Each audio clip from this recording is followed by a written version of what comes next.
ಸಹೋದರ ಶಾಂತನಾದ. ವೀರಶ್ರೇಷ್ಠನಾದ ನೀನು ಈ ಸಮುದ್ರ ರಾಜನ ಸಹಾಯವೇ ಇಲ್ಲದೆ ಕಾರ್ಯ ಸಾಧನೆ ಮಾಡಿಕೊಳ್ಳಬಲ್ಲೆ. ಸಮುದ್ರವನ್ನು ದಾಟಲು ಬೇರೆ ಯಾವುದಾದರೂ ಉಪಾಯವನ್ನು ಯೋಚಿಸಿದರಾಯಿತು. ನಿನ್ನಂಥವನು ಹೀಗೆ ಕೋಪಕ್ಕೆ ವಶನಾಗುವುದು ಉಚಿತವಲ್ಲ. ಇಲ್ಲ ಲಕ್ಷ್ಮಣ, ಈಗ ನಮಗೆ ಉಳಿದಿರುವುದು ಎರಡೇ ಮಾರ್ಗ. ಒಂದು ಪ್ರಾರ್ಥನೆ, ಇನ್ನೊಂದು ಬಲಪ್ರಯೋಗ.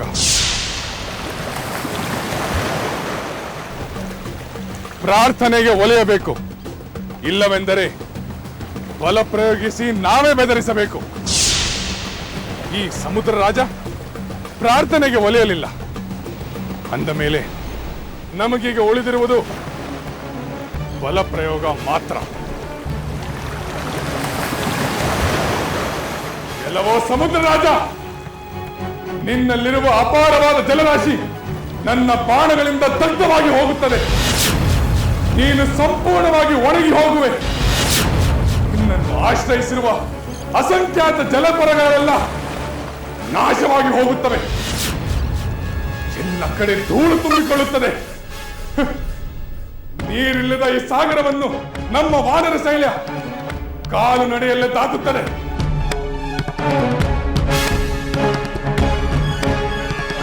ದೇವೇಂದ್ರ, ಇನ್ನಾದರೂ ಸಮುದ್ರ ದೇವತೆ ರಾಮನಿಗೆ ಕಾಣಿಸಿಕೊಳ್ಳದೆ ಹೋದರೆ ರಾಮನು ತಾನು ಅಂದುಕೊಂಡಂತೆ ಮಾಡಿಯೇ ತೀರುತ್ತಾನೆ.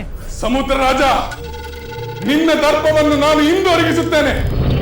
ನನ್ನ ಪೌರುಷ ಪರಾಕ್ರಮಗಳ ಅರಿವಿಲ್ಲದ ನೀನು ಮದೋನ್ಮತ್ತನಾಗಿ ನನ್ನನ್ನು ಉಪೇಕ್ಷಿಸಿದ ಕಾರಣದಿಂದ ಸಂತಾಪಕ್ಕೆ ಗುರಿಯಾಗುತ್ತೀಯ. ಲಕ್ಷ್ಮಣ, ಸಹೋದರ, ಕೂಡಲೇ ಹೋಗಿ ನನ್ನ ಬಿಲ್ಲು ಬಾಣಗಳನ್ನು ತೆಗೆದುಕೊಂಡು ಬಾ. ಸಹೋದರ, ಮರು ಮಾತನಾಡಬೇಡ ಲಕ್ಷ್ಮಣ.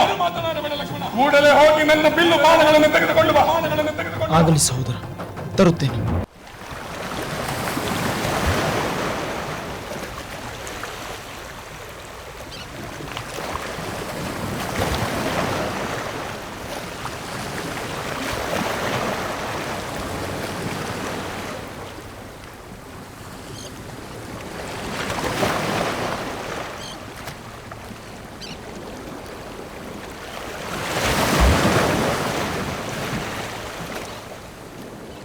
ಲಕ್ಷ್ಮಣ, ಇನ್ನು ಯಾರು ಚಿಂತಿಸಬೇಕಾಗಿಲ್ಲ. ನನ್ನ ಬಾಣಗಳಿಂದ ಕ್ಷಣದಲ್ಲಿ ಈ ಸಾಗರದ ನೀರನ್ನೆಲ್ಲ ಇಂಗಿಸಿ ಬಿಡುತ್ತೇನೆ. ನಮ್ಮ ವಾನರ ಸೈನ್ಯ ನಡೆದೇ ಆ ಲಂಕೆಯನ್ನು ಸೇರಬೇಕು.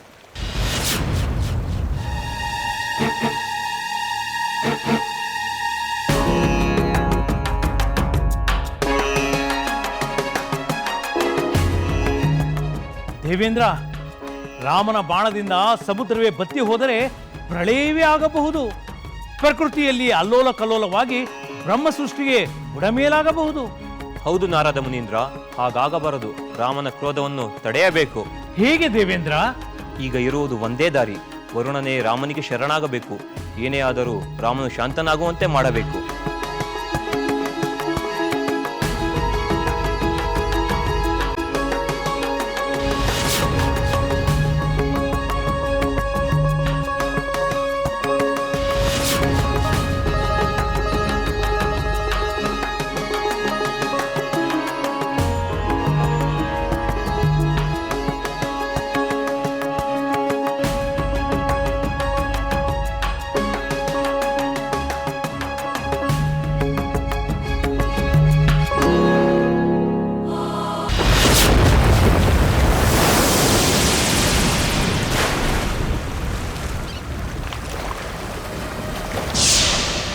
ಸಾವಧಾನ ರಾಮಚಂದ್ರ, ಸಾವಧಾನ. ಆತುರ ಪಡಬೇಡ, ಸ್ವಲ್ಪ ತಾಳು.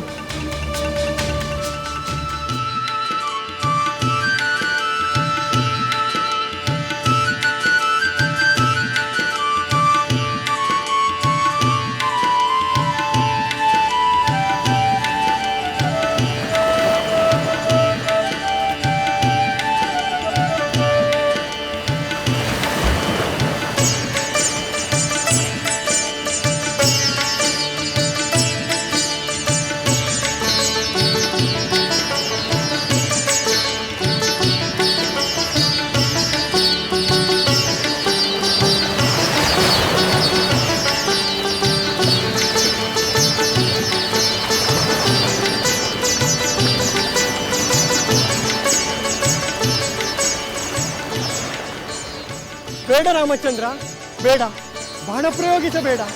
ನಾನು ನಿನಗೆ ಶರಣಾಗಿದ್ದೇನೆ. ಏಳು ಸಮುದ್ರ ರಾಜ, ಏಳು. ನಾನು ಶರಣಾದವರ ಮೇಲೆ ಬಾಣವನ್ನು ಪ್ರಯೋಗಿಸಲಾರೆ.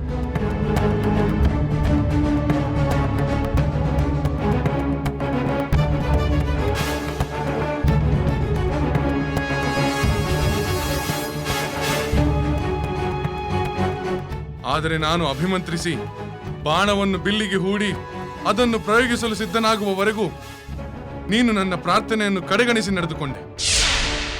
ನನ್ನನ್ನು ಕ್ಷಮಿಸು ರಾಮಚಂದ್ರ. ಪೃಥ್ವಿ, ವಾಯು, ಆಕಾಶ, ಜಲ ಮತ್ತು ತೇಜಸ್ಸು ಈ ಪಂಚಭೂತಗಳು ತಮ್ಮ ತಮ್ಮ ಸ್ವಭಾವದಲ್ಲೇ ಸ್ಥಿರವಾಗಿರುತ್ತವೆ.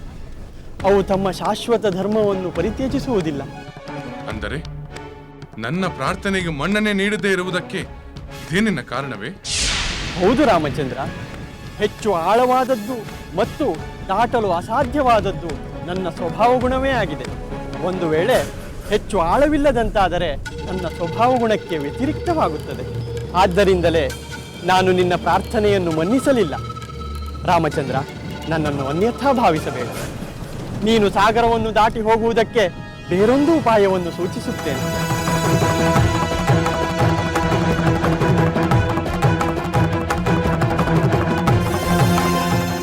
ಏನು?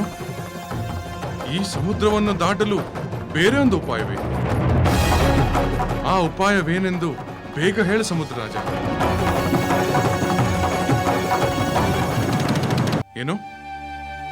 ಈ ಸಮುದ್ರವನ್ನು ದಾಟಲು ಬೇರೆ ಒಂದು ಉಪಾಯವೇ? ಆ ಉಪಾಯವೇನೆಂದು ಬೇಗ ಹೇಳು ಸಮುದ್ರ ರಾಜ. ರಾಮಚಂದ್ರ, ಮೊಸಳೆ, ತಿಮಿಂಗಿಲ ಮೊದಲಾದ ಅಸಂಖ್ಯಾತ ಜಲಚರಗಳಿಗೆ ಆಶ್ರಯವಾದ ಈ ನೀರನ್ನು ನಾನು ಯಾವುದೇ ಕಾಮನೆಯಿಂದಾಗಲಿ ಅಥವಾ ಲೋಭದಿಂದಾಗಲಿ ಅಥವಾ ಭಯದಿಂದಾಗಲಿ ಸ್ತಂಭಗೊಳಿಸಲಾರೆ. ನೀನು ಯಾವ ರೀತಿಯಲ್ಲಿ ನನ್ನನ್ನು ದಾಟಿ ಹೋಗಬೇಕೆಂದು ವ್ಯವಸ್ಥೆ ಮಾಡುತ್ತೇನೆ. ಎಷ್ಟೇ ಕಷ್ಟವಾದರೂ ಸಹಿಸಿಕೊಳ್ಳುತ್ತೇನೆ. ಸೇನೆಯು ನನ್ನನ್ನು ದಾಟಿ ಹೋಗುವವರೆಗೂ ನನ್ನಲ್ಲಿರುವ ಮೊಸಳೆಯೇ ಮೊದಲಾದ ಪ್ರಾಣಿಗಳು ಸೈನ್ಯಕ್ಕೆ ತೊಂದರೆ ಕೊಡದಂತೆ ನೋಡಿಕೊಳ್ಳುತ್ತೇನೆ. ನನ್ನನ್ನು ದಾಟಿ ಹೋಗಲು ವಾನರರು ಸೇತುವೆಯನ್ನು ಕಟ್ಟಲು ಸಾಧ್ಯವಾಗುವಂತೆ ಮಾಡುತ್ತೇನೆ.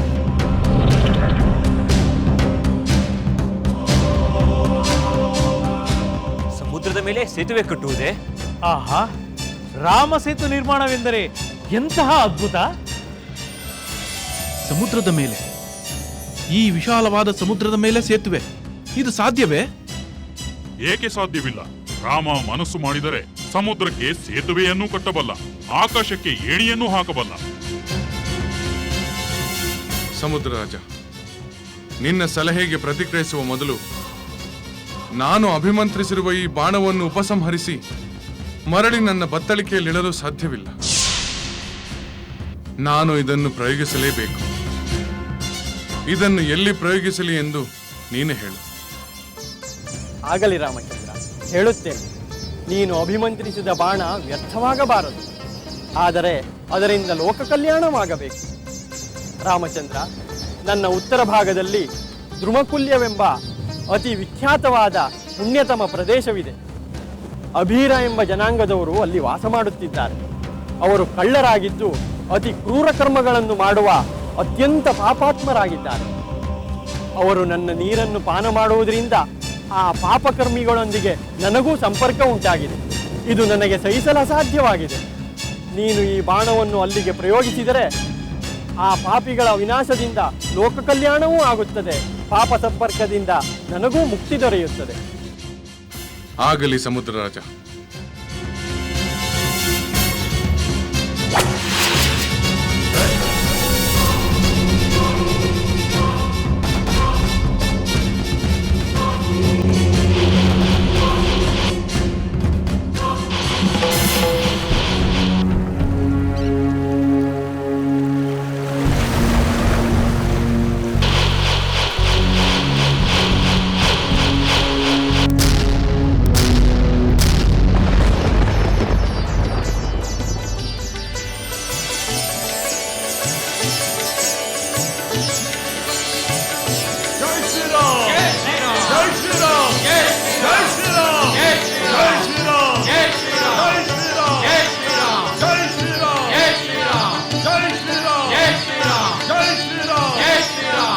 ಇಲ್ಲ ತ್ರಿಜಟೆ, ನನ್ನ ಅದೃಷ್ಟವಿದ್ದಂತಾಗಲಿ. ನಾನು ನನ್ನ ಸ್ವಾಮಿಗಾಗಿ ಕಾಯುತ್ತೇನೆ, ಇಲ್ಲವೇ ಸಾಯುತ್ತೇನೆ. ನಿನಗೂ ಸುರಮೆಗೂ ಕೇಡಾಗಬಾರದು. ಯಾರಾದರೂ ಕಂಡು ಆ ರಾವಣನಿಗೆ ಸುದ್ದಿ ಕೊಟ್ಟಾರು. ಹೋಗು, ನೀನು ಇಲ್ಲಿಂದ ಹೊರಟು ಹೋಗು. ಸೀತೆ, ನಿನ್ನ ಈ ಸದ್ಗುಣವೇ ನನಗೆ ಬಹಳ ಪ್ರಿಯ. ಬಂದದ್ದು ಬರಲಿ. ನಿನ್ನ ಸ್ನೇಹದಿಂದ ದೂರ ಆಗಲು ಮನಸ್ಸಾಗುವುದಿಲ್ಲ. ನಮ್ಮ ಕ್ಷೇಮಕ್ಕಾಗಿ, ಇಷ್ಟೊಂದು ಎಚ್ಚರ ವಹಿಸುವ ನಿನ್ನ ಕ್ಷೇಮಕ್ಕಾಗಿ ನಮಗೆ ತೊಂದರೆಯಾದರೂ ಚಿಂತೆ ಇಲ್ಲ ಎನಿಸುತ್ತಿದೆ. ತ್ರಿಜಟೆ, ನನ್ನ ಮಾತನ್ನು ಕೇಳು. ಸ್ವತಃ ನೀವಾಗೆ ತೊಂದರೆಯನ್ನು ಮೈಮೇಲೆ ಎಳೆದುಕೊಳ್ಳಬಾರದು. ನನ್ನ ತೊಂದರೆಯನ್ನು ತಪ್ಪಿಸಲಾಗುವುದಿಲ್ಲ. ವೃತ, ನೀವೇಕೆ ತೊಂದರೆ ಪಡಬೇಕು? ಇಲ್ಲ ಸೀತೆ, ತೊಂದರೆಗೆ ಹೆದರದೆ ವಿಭೀಷಣ ಪ್ರಭುಗಳು ಲಂಕೆಯನ್ನೇ ತೊರೆದರು. ನಿನಗೆ ಹಿತ ಉಂಟು ಮಾಡುವ ಈ ಅಲ್ಪ ಕಾರ್ಯವನ್ನು ತೊರೆಯಬೇಕೆ? ಇಲ್ಲ ಸೀತೆ, ಪ್ರಾಣವೇ ಹೋದರೂ ಚಿಂತೆ ಇಲ್ಲ. ನಿನ್ನ ಸ್ವಾಮಿ ನಿನ್ನನ್ನು ಕರೆದೊಯ್ಯುವವರೆಗೂ ನಿನ್ನ ದುಃಖ ಕಳೆಯುವ ಕೆಲಸವನ್ನು ಮಾಡೇ ಮಾಡುತ್ತೇವೆ. ಹಠ ಮಾಡಬೇಡ ತ್ರಿಜಟೆ. ಇದು ಹಠವಲ್ಲ ಸೀತೆ, ಕರ್ತವ್ಯ. ವಿಭೀಷಣ ಪ್ರಭುಗಳು ಧರ್ಮ ಮತ್ತು ನ್ಯಾಯದ ಪಕ್ಷವನ್ನು ಸೇರಿದಂತೆ ನಾವು ನಿನ್ನ ಹಿತ ಕಾಯುವ ನೀತಿಯ ಪಕ್ಷದಲ್ಲಿರಬೇಕೆಂದು ಮಾತೆ ಸುರಮೆ ಮತ್ತು ನಾನು ನಿರ್ಧಾರ ಮಾಡಿ ಆಯಿತು. ನಿನ್ನಂಥ ಪತಿವ್ರತಿಯ ರಕ್ಷಣೆಯಲ್ಲಿ ನಾವು ನಮ್ಮ ಕರ್ತವ್ಯವನ್ನು ನಿರ್ವಹಿಸಲೇಬೇಕು. ತ್ರಿಜಟೆ, ಆ ದುಷ್ಟ ರಾವಣನಿಂದ ನನಗೆ ಅತ್ಯಂತ ಕ್ರೂರ ಅನ್ಯಾಯವಾಗಿದೆ.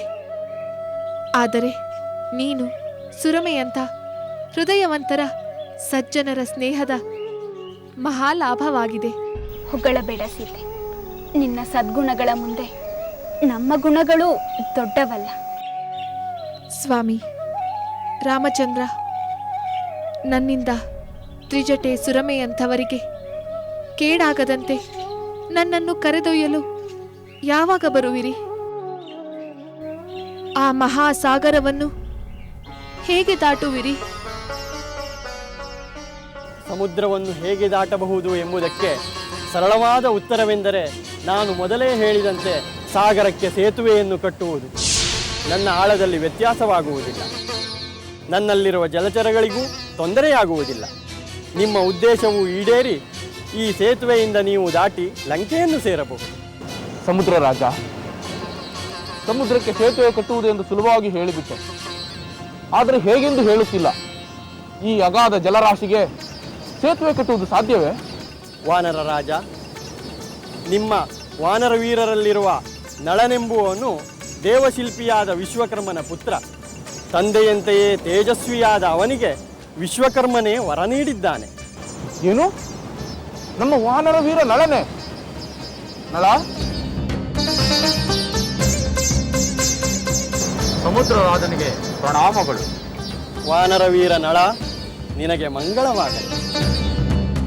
ಪ್ರಭು ಶ್ರೀರಾಮಚಂದ್ರ, ಇವನೂ ಕೂಡ ತನ್ನ ತಂದೆಯಂತೆಯೇ ಶಿಲ್ಪಕಲೆಯಲ್ಲಿ ಅತ್ಯಂತ ಚತುರನಾಗಿದ್ದಾನೆ.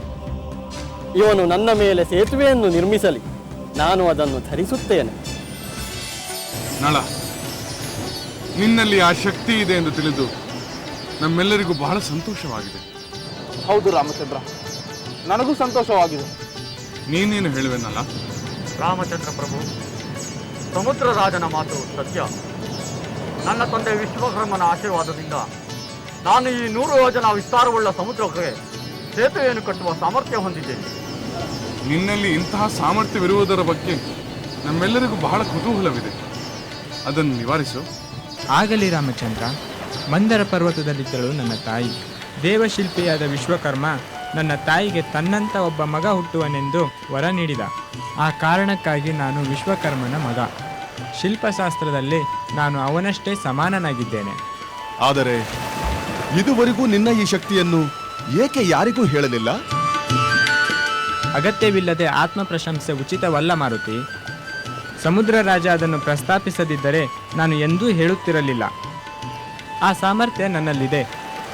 ನನ್ನ ನಿರ್ದೇಶನದಂತೆ ನಮ್ಮ ವಾನರ ವೀರರೆಲ್ಲ ಸಾಗರದ ಮೇಲೆ ಸೇತುವೆಯನ್ನು ನಿರ್ಮಿಸಲಿ. ಸಮುದ್ರ ರಾಜ, ಸಮಯೋಚಿತವಾದ ಸಲಹೆಯನ್ನು ನೀಡಿ ನೀನು ನನ್ನ ಕೋಪದಿಂದ ಪಾರಾದೆ. ಸುಗ್ರೀವ, ನೀನೇನು ಹೇಳುವೆ? ಏನು ಹೇಳಲಿ ರಾಮಚಂದ್ರ, ನನಗೆ ಮಾತ್ರವಲ್ಲ ನಮ್ಮ ಇಡೀ ವಾನರ ಕುಲ ಉತ್ಸಾಹಗೊಂಡಿದೆ. ಸಮುದ್ರ ರಾಜ ನಳನ ಸಾಮರ್ಥ್ಯದ ಬಗ್ಗೆ ತಿಳಿಸಿ ನಮಗೆ ಉಪಕಾರವನ್ನೇ ಮಾಡಿದ್ದಾನೆ. ಅದಕ್ಕೆ ಕಾರಣ ವಿಭೀಷಣೆಂದರೆ ಅತಿಶಯೋಕ್ತಿ ಅಲ್ಲ. ಅದು ನನ್ನ ಕರ್ತವ್ಯ ಲಕ್ಷ್ಮಣ. ಇನ್ನು ತಡ ಮಾಡುವುದು ಬೇಡ. ಸಮಸ್ತ ವಾನರ ವೀರರು ನಳನ ಸೂಚನೆಯಂತೆ ಶುಭ ಸಮಯದಲ್ಲಿ ಸೇತುವೆ ನಿರ್ಮಾಣ ಕಾರ್ಯ ಆರಂಭವಾಗಲಿ. ರಾಮಚಂದ್ರನಿಗೆ, ಸುಗ್ರೀವ ಮಹಾರಾಜನಿಗೆ, ರಾಮಚಂದ್ರನಿಗೆ, ರಾಮಚಂದ್ರನಿಗೆ.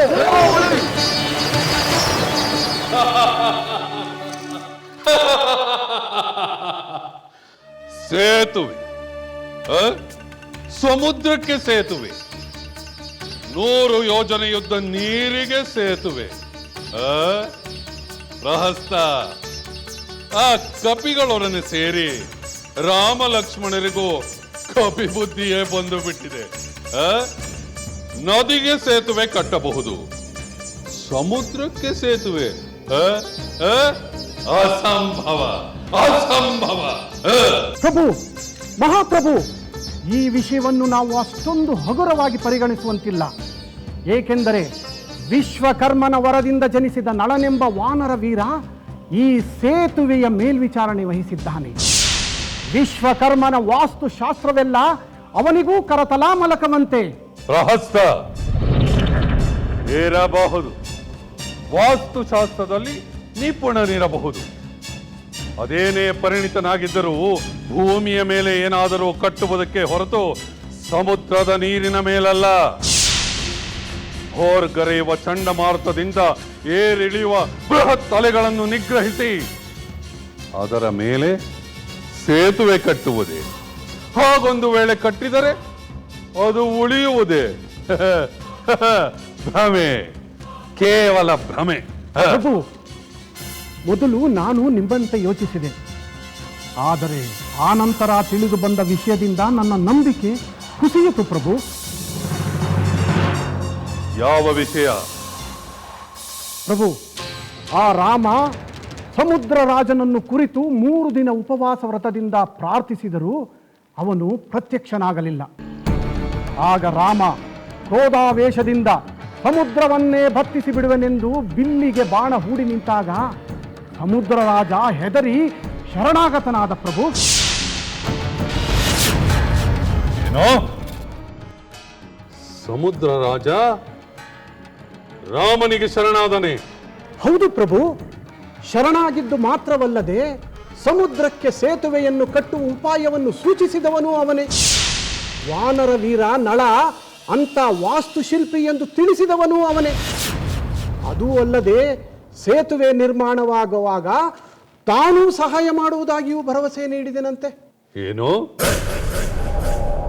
ವಾನರರು ಸಮುದ್ರದ ಮೇಲೆ ಕಟ್ಟುತ್ತಿರುವ ಸೇತುವೆಯನ್ನು ಸಮುದ್ರ ರಾಜ ರಕ್ಷಿಸುವನಂತ?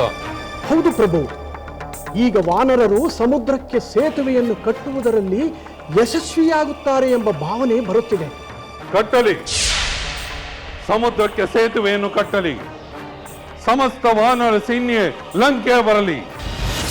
ಒಂದ ಮೇಲೆ ಈ ರಾವಣನ ಮಹಾ ಸೈನ್ಯದಿಂದ ವಜ್ರಾಘಾತಕ್ಕೆ ಯಮಸದನಕ್ಕೆ ತೆರಳುತ್ತಾರೆ. ಪ್ರಭು, ನಮ್ಮ ರಾಕ್ಷಸ ಸೈನ್ಯದ ಸಾಮರ್ಥ್ಯದ ಬಗ್ಗೆ ನನಗೆ ನಂಬಿಕೆ ಇದೆ. ಮೇಘನಾದ, ಕುಂಭಕರ್ಣ ಮೊದಲಾದ ಮಹಾವೀರರ ಪರಾಕ್ರಮಕ್ಕೆ ಕಡಿಮೆ ಇಲ್ಲ. ದೇವತೆಗಳನ್ನೇ ಜಯಿಸಿದ ನಿಮ್ಮ ಮುಂದೆ ನಿಲ್ಲಬಲ್ಲವರು ಯಾರು? ಆದರೆ ಆ ನರರು ಮತ್ತು ವಾನರು ನಾವು ಭಾವಿಸಿದ್ದಕ್ಕಿಂತ ಹೆಚ್ಚು ಶಕ್ತಿ ಪ್ರದರ್ಶನ ಮಾಡುವುದನ್ನು ನಾವು ಕಡೆಗಣಿಸುವಂತಿಲ್ಲ ಪ್ರಭು. ಪ್ರಹಸ್ತ, ನಾವು ಕಡೆಗಾಣಿಸದಂತಹ ಯಾವ ಮಹಾಶಕ್ತಿಯನ್ನು ನೀನು ಕಂಡಿರುವೆ? ಪ್ರಭು, ಮೊದಲನೆಯದು ಆ ಹನುಮಂತ 100 ಯೋಜನ ಸಾಗರವನ್ನು ಹಾರಿ ಬಂದದ್ದು.